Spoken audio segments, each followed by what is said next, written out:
ഇന്നങ്ങനെയുള്ളൊരവസ്ഥയിലൂടെ കടന്നു പോകുന്നൊരു നാടാണ് നമ്മുടെ സഹോദരങ്ങളായ ഫലസ്തീനിലെ ഗസ എന്ന പ്രദേശം. ഓരോ നിമിഷവും മരണവാർത്തകളെ നമ്മൾ അവിടെ നിന്ന് കേൾക്കുന്നുള്ളൂ. ഇക്കഴിഞ്ഞ ദിവസങ്ങൾക്കുള്ളിൽ പട്ടിണി കൊണ്ട് മാത്രം 150-ലധികം മരണങ്ങളാണ് ഗസയിൽ നടന്നുകൊണ്ടിരിക്കുന്നത്.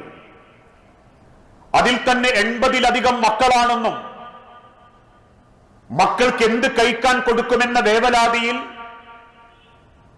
തോൽ വസ്ത്രങ്ങൾ പോലും പിഞ്ഞിയിട്ട് അത് വെള്ളത്തിൽ നനച്ചുവെച്ച് മക്കൾക്ക് കടിച്ചു തിന്നാൻ കൊടുക്കുന്ന ഒരു നാടിനെ പറ്റി, പട്ടിണിയെപ്പറ്റി എപ്പോഴെങ്കിലും നമ്മൾ ഈ സമയത്തിനുള്ളിൽ ചിന്തിച്ചു നോക്കിയിട്ടുണ്ടോ? ആ വേദനയുടെ തീവ്രത മനസ്സിലാക്കാനും അതെത്രത്തോളം അവരെ ബാധിച്ചു എന്ന് തിരിച്ചറിയണമെങ്കിലും ഇക്കഴിഞ്ഞ വെള്ളിയാഴ്ച ഗസയിലെ ഒരു മുസ്ലിം പള്ളിയിലെ ഇമാമ നടത്തിയ ഒരു ഖുതുബയുടെ സംക്ഷിപ്ത രൂപം സോഷ്യൽ മീഡിയകളിലൂടെ പ്രചരിക്കുകയുണ്ടായി. അതിങ്ങനെയായിരുന്നു: ലാ അഖ്ദിറു അലൽ കലാമി ബിസബബി ജൂഇൻ. ആ ഇമാം എഴുന്നേറ്റ് നിന്നിട്ട് മിമ്പറിൽ വെച്ച് പറഞ്ഞു, ലാ അഖ്ദിറു അലാ കലാമി, എനിക്ക് സംസാരിക്കാൻ പറ്റുന്നില്ല.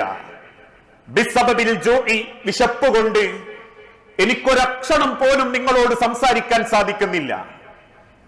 എന്നിട്ട് അതിന്റെ മറുഭാഗത്തേക്ക് അദ്ദേഹം സൂചിപ്പിച്ചു, വലാ തഖ്ദിറൂന അൻതും അല സിമാഇ ബിസബബിൽ ജൂഇ, വിശപ്പ് കൊണ്ട് നിങ്ങൾക്ക് കേൾക്കാനും പറ്റുന്നില്ല എന്നെനിക്കറിയാം.